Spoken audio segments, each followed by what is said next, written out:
ಅದು ಕಣ್ಣು ತೆರೆಸದ.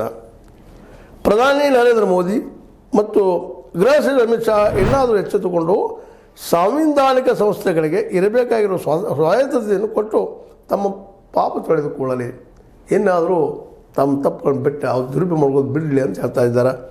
ಕಳೆದ 10-11 ವರ್ಷಗಳಿಂದ ಕೇಂದ್ರ ಸರ್ಕಾರ ಮತ್ತು BJP IT, CBI ಮತ್ತು EDಯ ದುರ್ಬಳಕೆ ಮೂಲಕ ಸಾಧಿಸುತ್ತಿರುವ ರಾಜಕೀಯ ದ್ವೇಷಕ್ಕೆ ಬಲಿಯಾದ ಎಲ್ಲರಿಗೂ ಈ ತೀರ್ಪು ಸಮಾಧಾನ ಉಂಟು ಮಾಡಿದೆ ಮತ್ತು ನ್ಯಾಯ ವ್ಯವಸ್ಥೆ ಮೇಲೆ ಭರವಸೆ ಮೂಡಿಸಿದೆ.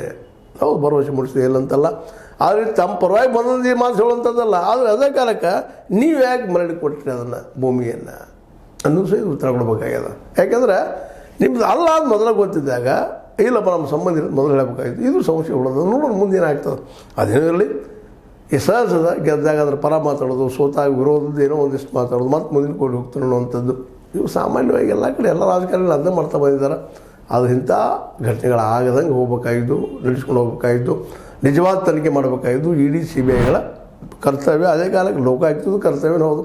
ಈ ಲೋಕಾಯುಕ್ತನೂ ಸಹಿತ ಎಷ್ಟೋ ಜನ ತಪ್ಪಿಸ್ಕೊಂಡು ಹೋಗಿದ್ದಾರೆ ಅಧಿಕಾರಿಗಳು, ಮತ್ತೇನೋ ಸಿಗ್ತಾರೆ ಮಾಡ್ತಾರೆ, ಲೋಕಾಯುಕ್ತ ಪಾಪ ಕೇಸ್ ಹಾಕ್ತಾರೆ, ನಂತರ ಕೋರ್ಟ್ನಾಗ ಏನೋ ಒಂದು ಹೇಳಿ ಜಾರ್ಕೊಂಡು ಹೋಗಿಬಿಡ್ತಾರೆ. ಆ ಸಂದರ್ಭದಲ್ಲಿ ಸರ್ಕಾರಗಳು ಸಹಿತ ಆ ಕೇಸ್ಗಳು ಹಿಂದೂ ತಗೊಂಡು ಉದಾಹರಣೆಗಳಿದ್ದಾವೆ. ಲಾಸ್ಟ್ ಇಯರ್ ನೋಡಿದ್ರಿ ನೀವು ಅಂತ